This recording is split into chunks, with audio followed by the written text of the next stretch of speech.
Human asked alien widow for work, but her reply was shocking. I need a father, not a worker. The merciless alien sun beat down on Gregor's broad shoulders as he trudged across the endless golden dunes. Sweat trickled down his temple, carving paths through the fine sand that clung to his sun-bronzed skin. His muscular frame moved with determined purpose, despite the exhaustion that threatened to overwhelm him. Just a few more miles, he muttered to himself, adjusting the worn backpack that contained what remained of his supplies. The tactical vest he wore, once military-grade khaki, now faded by countless suns, hung open, revealing the defined contours of his chest. Gregor paused at the crest of a particularly steep dune, taking a moment to catch his breath and survey the shimmering horizon. The settlement was out there somewhere, a haven for those with nowhere else to go. Like him. He took a swig from his canteen, rationing the precious liquid. The warm water did little to quench his thirst, but it was enough to keep him moving. As he tucked the canteen away, his fingers brushed against the small metal pendant hidden in his vest pocket, the last remnant of a life he'd left behind. No point dwelling on ghosts, he told himself, pushing the memories away. The past was dead. Only survival mattered now. Hours passed as Gregor continued his journey, each step a battle against the shifting sand. The sun began its slow descent, painting the desert in hues of amber and gold. Just as the first hints of twilight touched the sky, he spotted it. A cluster of structures rising from the wasteland like a mirage. The settlement was smaller than he'd expected, a hodgepodge of prefabricated units and improvised dwellings. Most appeared to be abandoned or in disrepair, but a few showed signs of habitation. Smoke rose from scattered chimneys and dim lights flickered behind shuttered windows. Gregor approached cautiously, aware that strangers weren't always welcome in frontier outposts. As he neared the settlement's edge, he noticed a dwelling set apart from the others, a modest structure with a small garden plot beside it. Unlike the other buildings, this one appeared well-maintained, with reinforced walls and a sturdy door.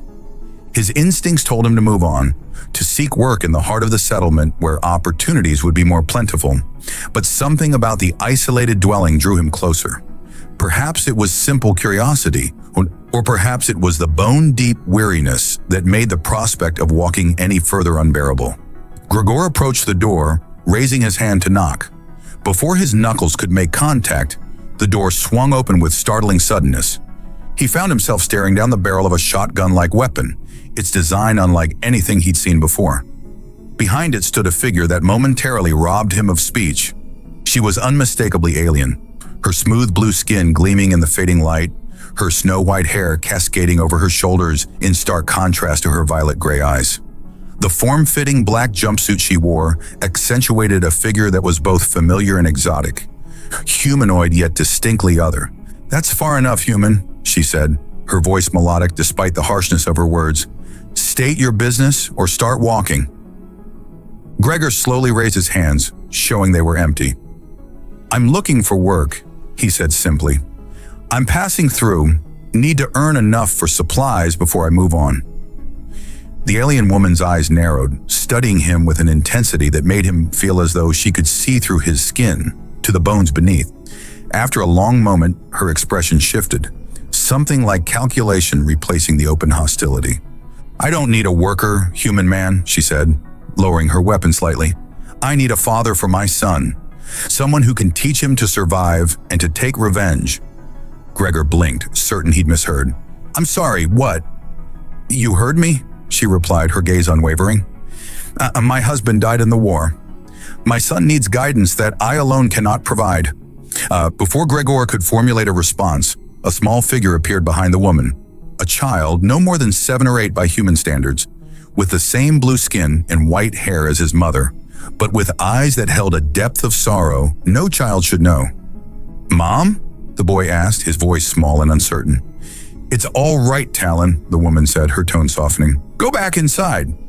As the boy disappeared into the house, the woman turned back to Gregor. "I am Cyrena," she said, "and you are at a crossroads, human. Continue your wandering or accept what I offer. Shelter, purpose, and eventually, revenge against those who have taken everything from us." Gregor stood frozen, the weight of her words settling over him like the desert night. Every instinct told him to walk away, to continue his solitary journey. But as the first stars appeared in the darkening sky, he found himself unable to turn back toward the endless dunes. "My name is Gregor," he said finally, "and I think we should talk." Cyrena's lips curved in what might have been a smile. "Yeah," she agreed, stepping aside to allow him entry. "I believe we should." Cyrena's dwelling was sparse but meticulously organized. Military precision, Gregor noted, the mark of someone who'd lived with danger. A few personal items softened the utilitarian space. A child's drawing pinned to the wall, a strange flowering plant in the corner, and a holographic image of a blue-skinned male in military uniform. "Sit," Cyrena commanded, gesturing to a table. She placed her weapon within easy reach before calling out, "Talon, bring our guest water." The boy appeared moments later, carrying a container with obvious effort. His eyes never left Gregor as he carefully set it down. "Thank you," Gregor said, offering a smile. Talon retreated to his mother's side, pressing against her leg. "Is he staying?" he asked in a whisper that carried.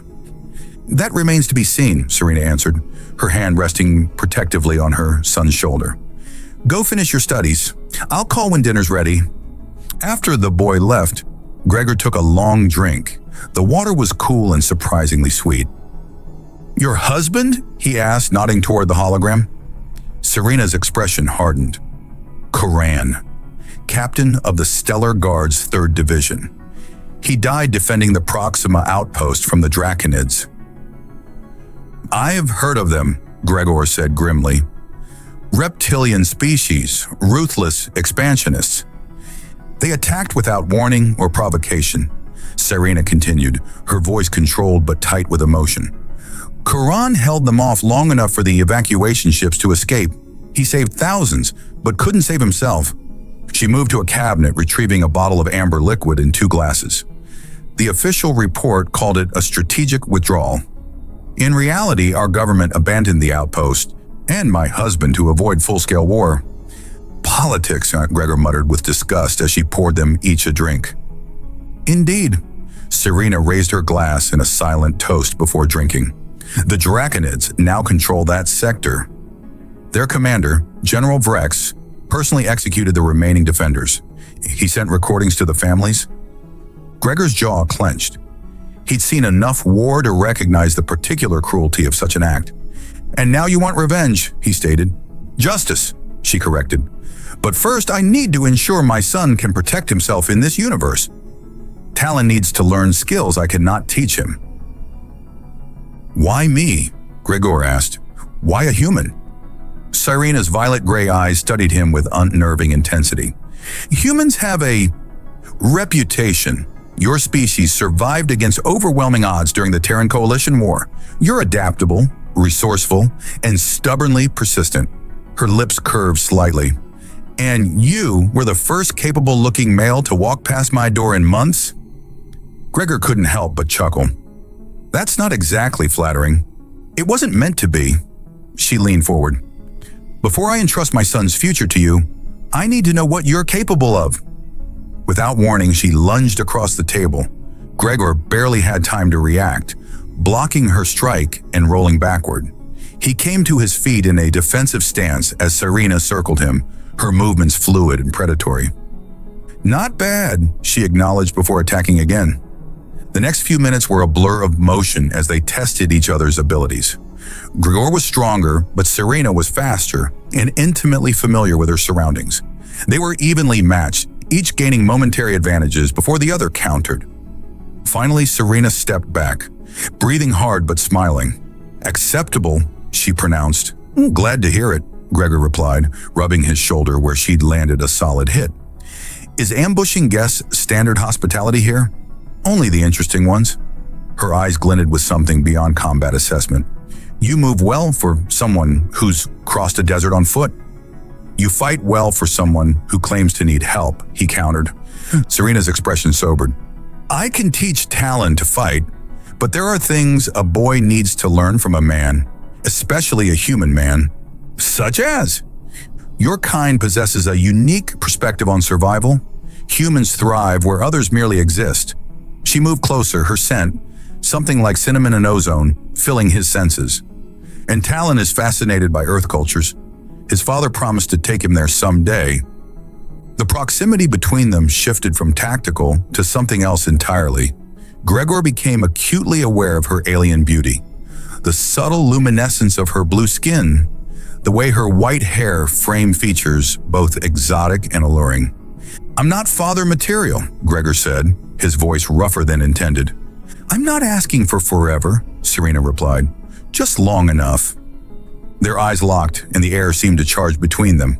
Gregor recognized the dangerous territory they were entering. Attraction complicated everything, especially arrangements like the one she proposed. "And what do I get from this arrangement?" he asked. Serena's smile was both invitation and challenge. Shelter, food, purpose.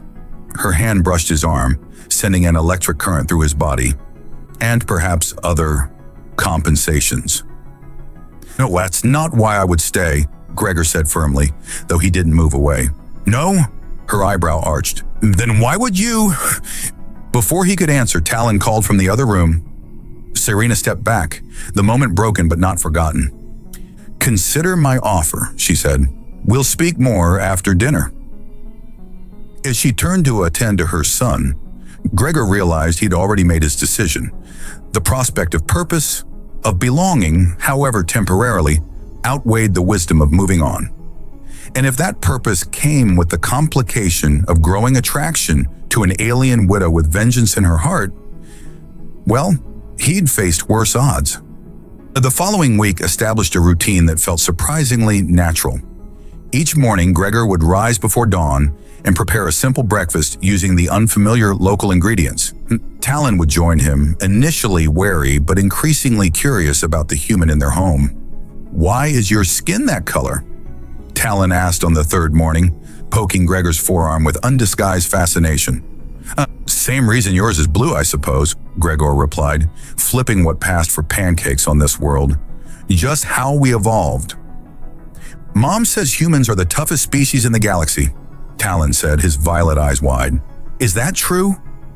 Gregor considered this. "Not the strongest or fastest, but we're stubborn. We don't give up easily." "Like Dad," Talon said quietly. Gregor nodded, recognizing the opening. "Your father sounds like he was an exceptional man." "He was the best," Talon declared with absolute conviction. "He promised to teach me everything when he came home." The boy's shoulders slumped, but he never did. "I can't replace your father," Gregor said carefully, "but I'd be honored to teach you some of what I know." Talon studied him with an intensity that belied his young age. "Mom says you fought in wars too." "I did." "Did you win?" Gregor smiled ruefully. "Sometimes.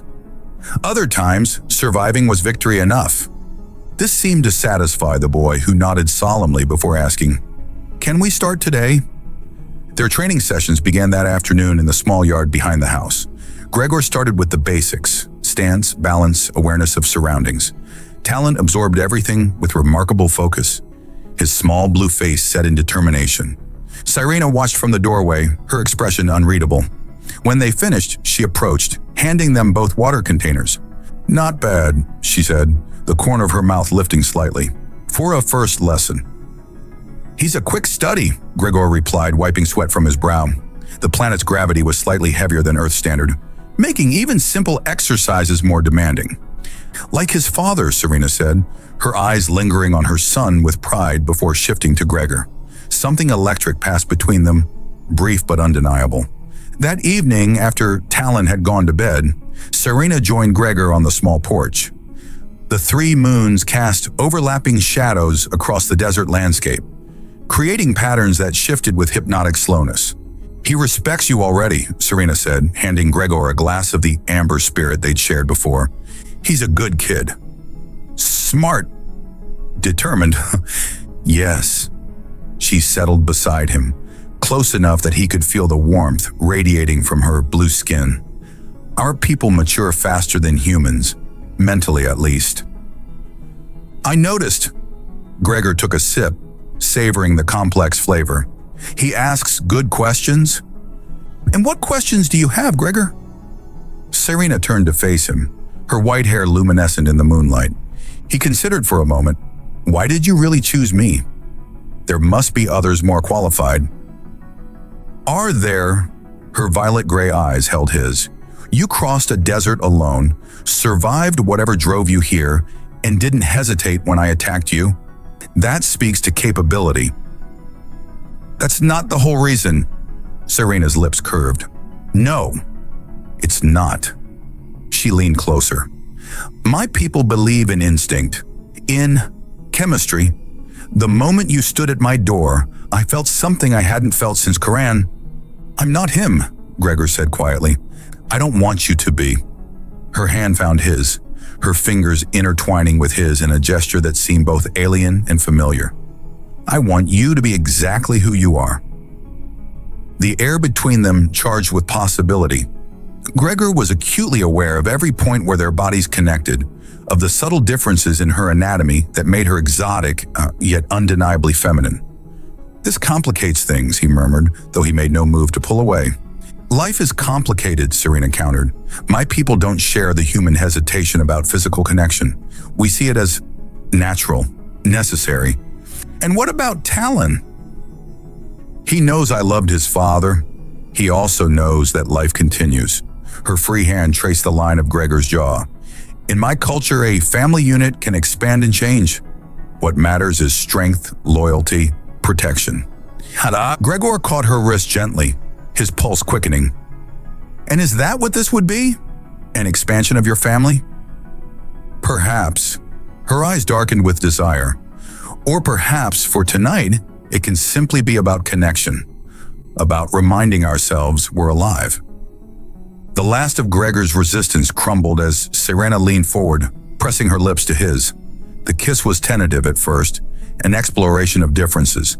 Her lips cooler than a human woman's, her taste faintly metallic yet sweet.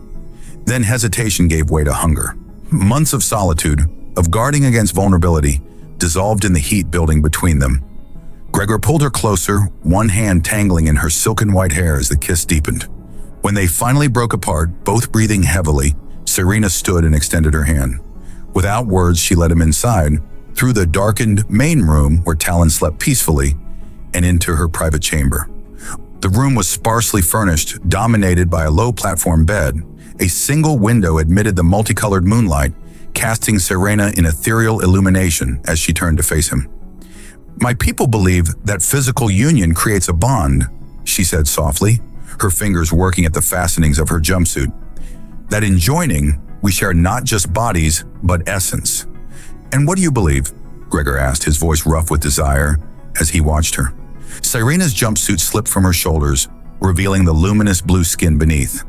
I believe that tonight we can forget the past and the future, she said, moving toward him with predatory grace, and simply exist in the present.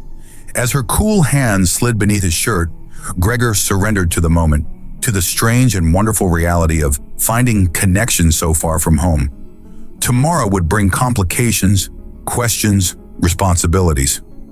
But tonight was about rediscovering what it meant to be alive, to be wanted to belong, if only temporarily, to someone else. 2 weeks passed in a rhythm that felt increasingly natural. By day, Gregor trained Talon, teaching the boy human combat techniques that complemented his mother's more fluid fighting style. By night, he and Serena explored their growing connection, their differences making each discovery more intoxicating than the last. This morning, Gregor watched with pride as Talon successfully disarmed him for the first time. Excellent, he exclaimed as the practice knife clattered to the ground. Your balance is perfect. The boy beamed, his blue skin flushed with a darker hue that Gregor had learned indicated excitement or exertion. Can we try with real blades tomorrow? Talon asked eagerly. Not yet, Serena interjected from where she observed, but soon. Her eyes met Gregor's with warmth that made his pulse quicken. Their nights together had awakened something in her, a lightness he suspected had been buried since Karan's death. I'm going to the market for supplies, she announced, gathering a satchel. Talon, continue practicing the forms Gregor taught you. After she departed, Gregor set Talon to work on a series of defensive stances while he repaired a section of fencing that had collapsed during their training. The physical labor felt good, grounding him in the present rather than the past that still haunted his dreams. He was so absorbed in his task that he didn't notice the approach of another until a shadow fell across him. So the rumors are true.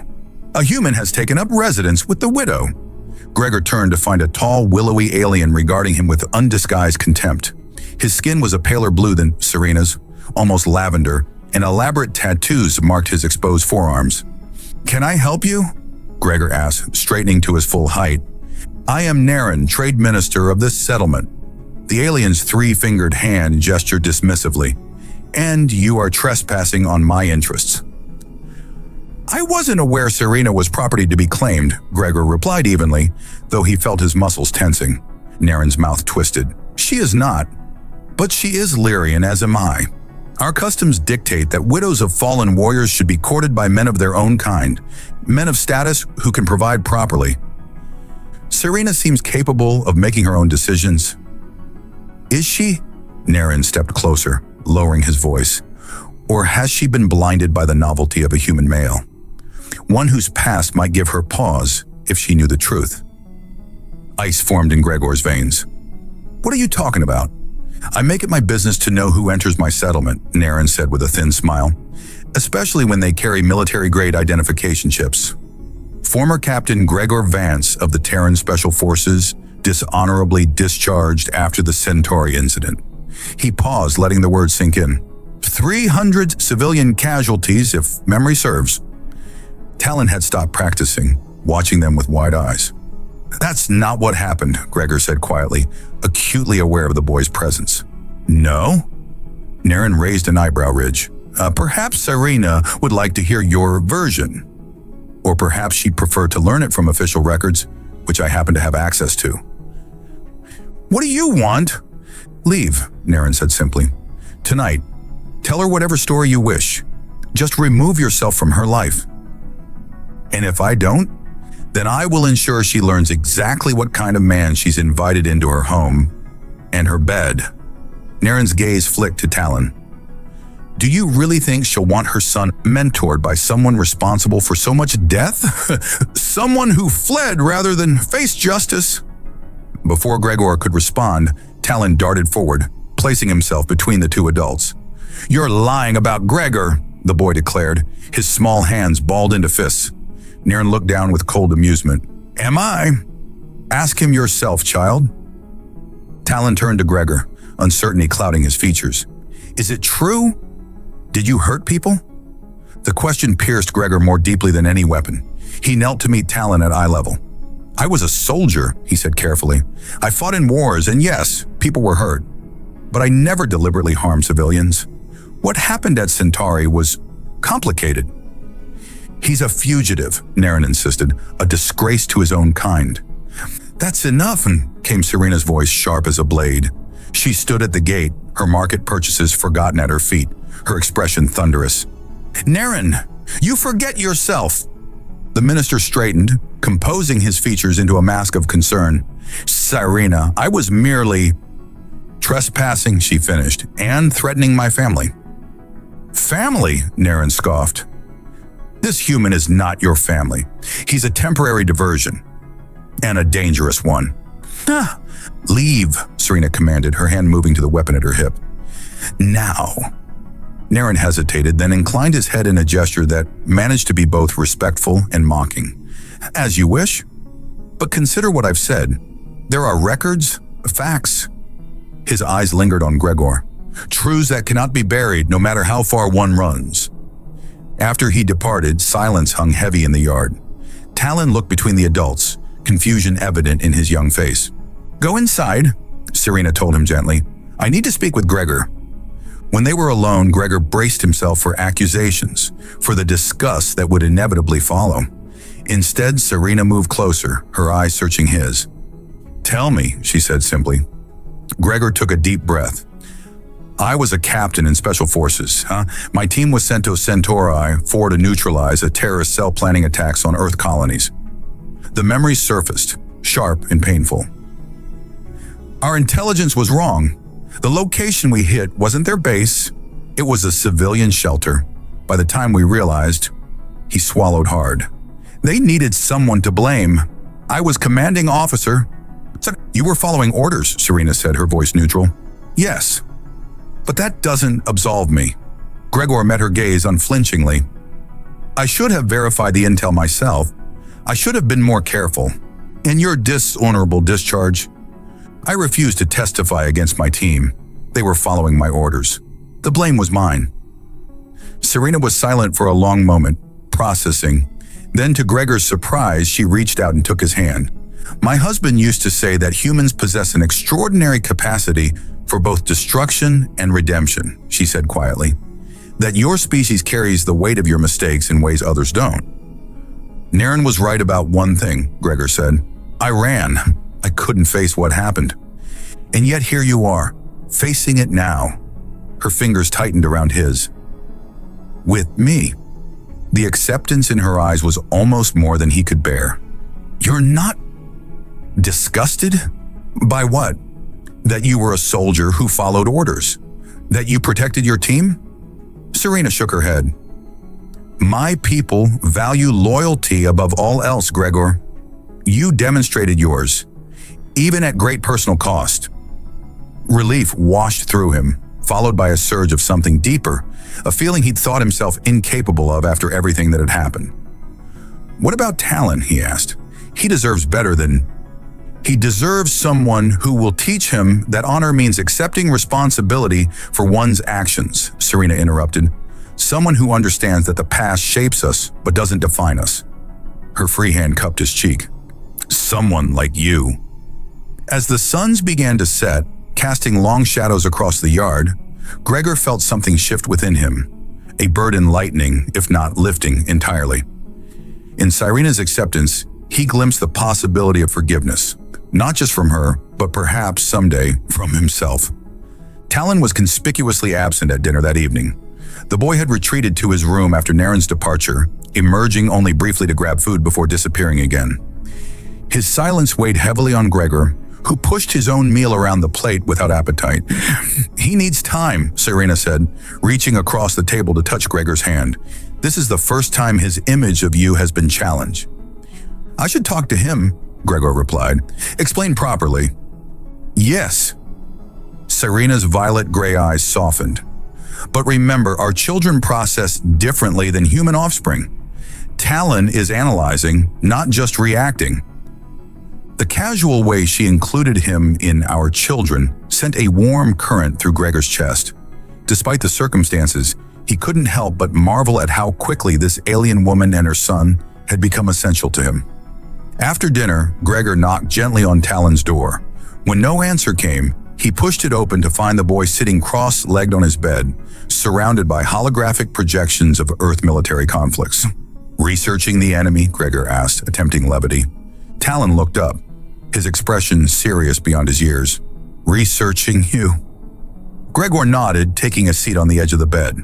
The projections showed various Terran military operations, including, he noted with a pang, footage from the aftermath of Centauri. That's a lot of information to process, he said carefully. Is it true that human soldiers swear an oath to protect innocent life? Talon asked, pointing to one of the projections showing a military ceremony. Yes, Gregor confirmed. We promise to defend those who cannot defend themselves. But at Centauri, you didn't. The directness of the statement hit harder than any accusation. No, Gregor admitted. I failed. Talon's brow furrowed, the ridges unique to his species becoming more pronounced. Minister Naren said you killed them on purpose. He's wrong. Gregor met the boy's gaze steadily. We were given false information. We believed we were attacking enemy combatants who had killed thousands of civilians. When we realized our mistake, it was too late. What did you do then? Everything we could to help the survivors? Then I took responsibility for the error. Talon absorbed this, his small blue fingers manipulating the projections to show the official inquiry. But you were punished anyway. Yes, that doesn't seem fair. Gregor smiled sadly. Life rarely is, Talon, but fairness isn't the point. When you're in command, the responsibility is yours, whether you intended harm or not. Is that why you're teaching me? So I can be responsible like you? The question caught Gregor off guard. I'm teaching you because your mother asked me to. Because you deserve to know how to protect yourself and those you care about. And for revenge, Talon added matter-of-factly, against the Draconids who killed my father.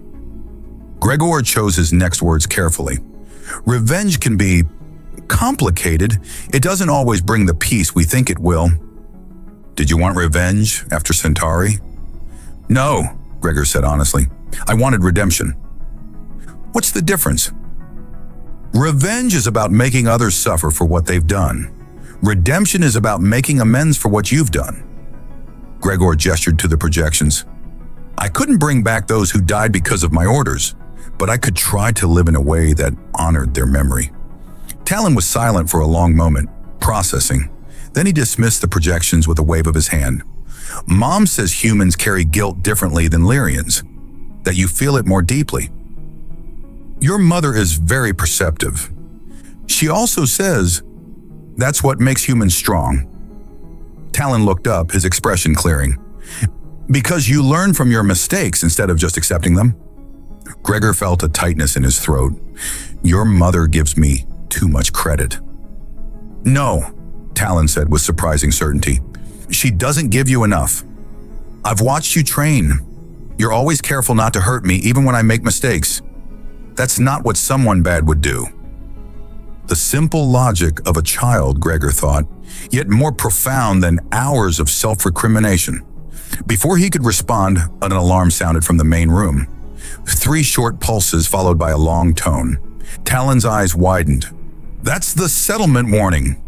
They rushed to join Serena, who was already accessing the community alert system. Her expression was grim as she read the message. Draconid scout ship detected at the edge of the system, she reported. Estimated arrival within 48 hours. Scouts? Gregor asked. Or an advance party? Unknown, but they rarely send scouts without follow-up forces. Serena's hand moved unconsciously to the weapon at her hip. This changes everything. Talon looked between them, fear and determination warring in his young face. Are they coming for us? Not specifically, Serena assured him, though her eyes met Gregor's with unspoken concern. But we need to prepare. The settlement's defenses are minimal. I'll help coordinate, Gregor offered immediately. Military experience might count for something, even with Naren poisoning the well. We'll need everyone, regardless of past grievances. Serena's hand found his, squeezing tightly. This is what I've been preparing for, Gregor. The chance to strike back. Later that night, after tactical discussions and preparations, after Talon had finally fallen into an uneasy sleep, Gregor and Serena found themselves alone in her chamber. The urgency of the situation had heightened everything, senses, emotions, desires. I should have told you about Centauri from the beginning, Gregor said as they lay together in the darkness, her cool skin a balm against his warmth. Would you have stayed if I'd asked about your past on that first day? Serena's fingers traced patterns on his chest, following the contours of old battle scars. Probably not, he admitted. Then I'm glad you didn't tell me. She propped herself up on one elbow, her white hair spilling over her bare shoulders. The universe works in strange ways, Gregor. Perhaps it brought you here precisely because of what happened at Centauri. How do you figure that? You seek redemption, I seek justice. Talon needs guidance. Her violet-gray eyes gleamed in the moonlight. Together, we might actually stand a chance against what's coming. As she leaned down to kiss him, Gregor realized that for the first time since Centauri, he was no longer running from his past. He was running toward something, a future, a purpose, a family that, against all odds, had claimed him as their own. Whatever the Draconids brought with them, he would face it standing alongside Serena and Talon. Not just as their protector, but as the man, the father, they believed he could be. Dawn broke with an eerie crimson glow, as if the sky itself sensed the coming danger. Gregor stood at the settlement's makeshift command center, a repurposed storage facility where the community leaders had gathered to prepare their defenses. The perimeter sensors need recalibration, Gregor explained, pointing to a holographic map of the settlement.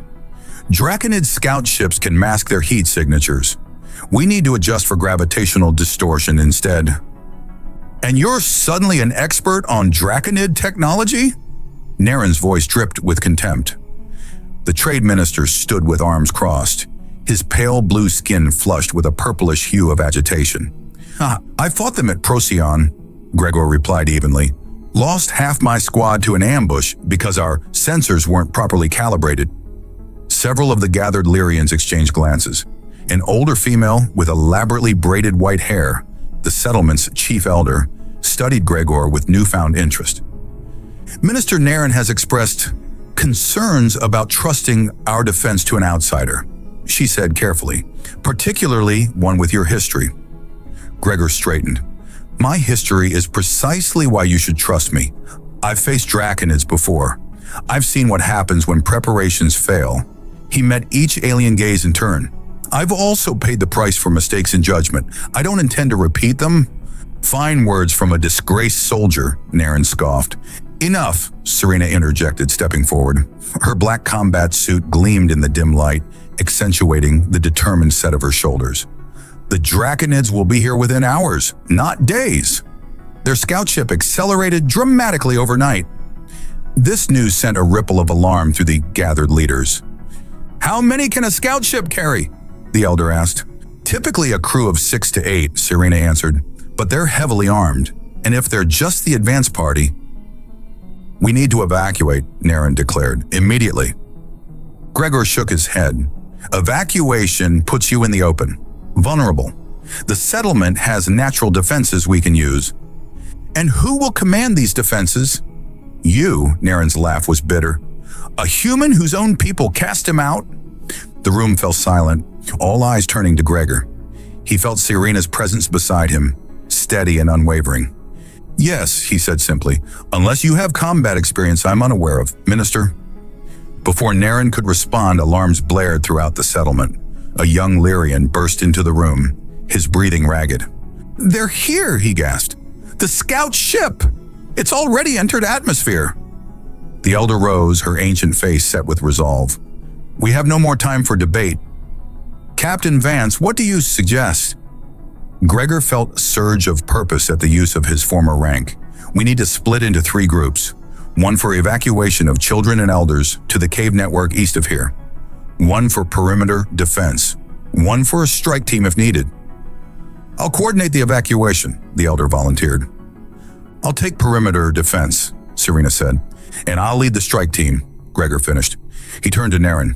Minister, your knowledge of the settlement's resources would be valuable to the elders' evacuation effort. It was a diplomatic way of removing Naren from combat operations while acknowledging his position. The minister's eyes narrowed, but he nodded stiffly. As the leaders dispersed to their assignments, Serena pulled Gregor aside. That was well handled, she murmured. Old military trick. Give the politicians important-sounding jobs far from the action. His attempt at humor faded as he saw the concern in her eyes. Talon? Already with the elder. He wanted to stay and fight, but she shook her head. You made the right call. Gregor cupped her face, his thumb tracing the delicate ridge along her cheekbone. He needs to be safe. And you? Her voice held a vulnerability he rarely heard. Will you be safe? Charging headfirst at Draconid warriors? I've got something worth coming back for now. The words emerged before he could consider their weight, but he found he meant them completely. Serena's eyes widened slightly, then softened. She pressed her forehead to his, an intimate Lyrian gesture he'd come to cherish. When this is over, she whispered, we need to discuss what happens next. After we win, he agreed. After we win, she echoed, sealing the promise with a kiss that burned with fierce intensity. They parted reluctantly, each to their duties. Gregor assembled his strike team, a mix of former security personnel and hunters familiar with the terrain.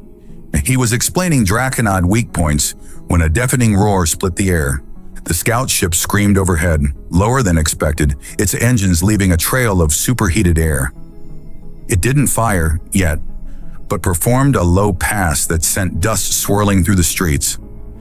They're scanning for defenses, Gregor explained to his team. Standard intimidation tactic. A young Lyrian male clutched his weapon nervously. There are more ships behind it.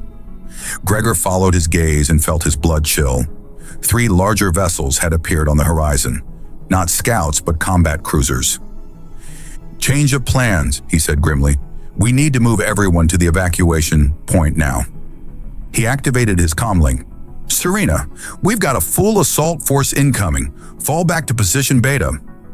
Static answered him. "Serena, do you copy?" Alarm tightened his chest. More static. Then a burst of weapons fire in the background. "Gregor!" Serena's voice finally came through, breathless. "They dropped ground forces during the flyover. We're engaged at the eastern perimeter." The eastern perimeter, where the evacuation route began, where Talon was. "Hold position," Gregor ordered his team. "I'm going to reinforce the eastern line." He sprinted through the settlement, dodging panicked residents and debris from the ship's sonic wake. As he rounded the final corner, he saw the chaos. A dozen Draconid soldiers, their scaled armor gleaming in the sunlight, advancing on a makeshift barricade where Serena and several defenders returned fire. And beyond them, the evacuation group huddled in terror, Talon among them. Gregor assessed the situation in seconds. The Draconids had superior position and firepower, but they hadn't spotted the evacuation group yet. If he could draw their attention? Without hesitation, he charged, firing his borrowed weapon and shouting to pull their focus. Several Draconid heads swiveled toward him, their reptilian eyes narrowing. "Gregor, no!" Serena's cry cut through the chaos, but he was already committed, racing towards certain danger with one thought burning in his mind. Protect his family. Family. The word resonated with a startling clarity as plasma fire scorched the air around him. Somehow, in the span of mere weeks, that's what they had become. The woman who had offered him purpose, and the boy who looked at him with growing trust. As the Draconids turned their weapons on him, Gregor felt no fear, only fierce determination. He hadn't asked for this second chance, this unexpected family. But now that he had it, he would defend it with everything he had. Even if that meant facing an enemy that outnumbered and outgunned him, even if that meant standing alone. Time slowed as Gregor charged toward the Draconid line. Years of combat training took over, his body moving with practiced precision despite the chaos. He didn't aim to be a hero. Heroes died spectacularly and uselessly. Instead, he aimed to be a soldier, methodical, effective, and above all, unpredictable. The first Draconid swiveled to track him, its scaled face impassive behind its helmet visor. Gregor dropped and rolled, coming up at an angle the alien hadn't anticipated. 3 rapid shots to the joint between chest and shoulder armor. A weakness he'd discovered at Procyon. The Draconid fell with a guttural hiss. "Flank left!" he shouted to Serena's defenders, using hand signals they'd practiced. To his satisfaction, 2 Lyrians immediately shifted position, creating a crossfire that caught another Draconid exposed. Gregor used the momentary confusion to dash toward a fallen supply crate, sliding behind it as plasma fire scorched the ground where he'd stood. From his new position, he had a clear view of the evacuation group and of Talon, who wasn't cowering with the others, but actively organizing the younger children. Pride surged through Gregor as he watched the boy directing the smallest ones to crawl through a drainage culvert, a perfect escape route that adult Draconids couldn't follow. The training had paid off. Talon was thinking tactically, not panicking. "Cover the southern approach," Gregor called to Serena, who nodded in understanding. She directed her fire to prevent the Draconids from circling around to the culvert entrance. The battle shifted as Gregor continued calling out positions and weaknesses, his human perspective offering angles the Lyrians hadn't considered. Draconids relied on overwhelming force and intimidation, not adaptability. It was their critical flaw, one Gregor exploited mercilessly. "Their armor conducts electricity," he shouted, spotting a fallen power conduit. "Water from the irrigation channels." A Lyrian defender understood immediately, activating the settlement's irrigation system. Water flooded the area where 3 Draconids stood. When the defender fired at the exposed conduit, electricity arced through the puddle, short-circuiting the aliens' armor systems. The tide was turning, but Gregor knew better than to celebrate prematurely. He advanced again, drawing fire away from the evacuation route. A plasma bolt grazed his shoulder, searing through fabric to flesh beneath. The pain was immediate and intense, but he pushed through it. "Gregor!" Serena's voice carried over the din as she spotted his injury. I'm fine, he called back, though the wound throbbed with each heartbeat. Keep pressing. And the Draconids, recognizing they were losing the advantage, began a fighting retreat toward their landing craft. Gregor signaled to close the gap, preventing them from regrouping. Suddenly, a massive shadow fell across the battlefield. Gregor looked up to see one of the Draconid cruisers descending, its weapon systems powering up. His heart sank. They'd won the ground skirmish only to face orbital bombardment. "Everyone back!" he ordered. "Take cover in the dash-dash." The rest of his command was drowned out by a deafening roar, not from the Draconid ship, but from somewhere above it.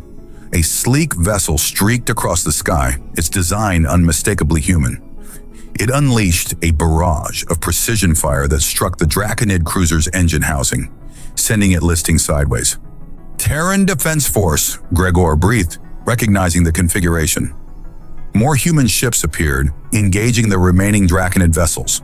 The ground forces, seeing their support compromised, made a desperate break for their landing craft.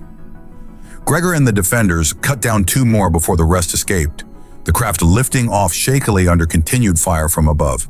As the sounds of battle faded, replaced by the cheers of the Lyrians, Gregor sagged against a wall, the adrenaline ebbing to leave pain in its wake. Serena was at his side in an instant, her cool hands examining his wound. "It's not deep," she assured him, though concern lined her face. "But it needs treatment." "Talon?" he asked, his voice rough. "Safe. He got all the children through the culvert." Pride and relief mingled in her voice. "He was magnificent, Gregor. Just like you taught him." Before Gregor could respond, a familiar voice called his name. He turned to see a human officer approaching, her TDF uniform immaculate, despite the dust swirling around them. "Captain Vance," she said, saluting crisply. "Commander Reyes, Terran Defense Force.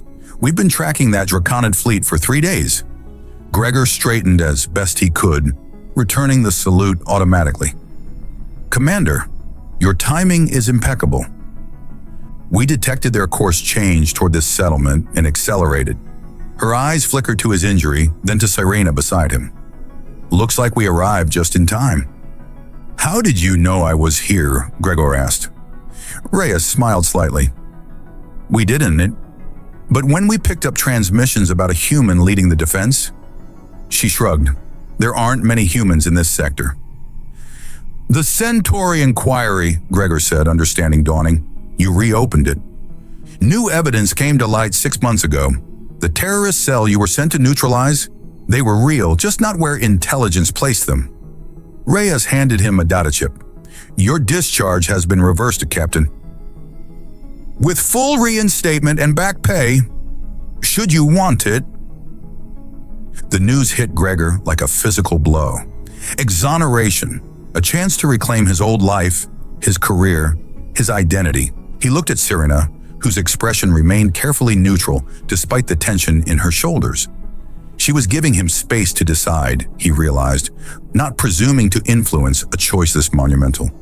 "Commander," he said finally, "I appreciate the offer. But I've found something here I never had in the service." "And what's that, Captain?" Gregor's hand found Serena's, their fingers intertwining. "A home. A family." Reyes nodded, unsurprised. "I thought you might say that. The offer remains open should you change your mind.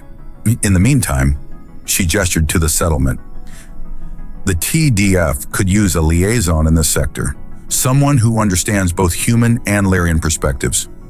"A consultant?" Gregor asked. "With appropriate compensation and resources," Reyes confirmed, "including intelligence on Draconid movements. I understand there's a personal score to settle." Serena's grip tightened on his hand. "We'll consider it," Gregor said diplomatically. After Reyes departed to coordinate with settlement leaders, Gregor turned to find Talon running toward them, his young face alight with excitement. "Did you see?" the boy exclaimed. "The human ships! They were so fast." "I saw," Gregor confirmed, wincing as he knelt to the boy's level. "And I saw you too. You did exactly what we practiced." Talon beamed with pride. "I remembered everything you taught me about staying calm and thinking of others." "You were brave," Serena said, resting her hand on her son's shoulder. "Your father would be proud."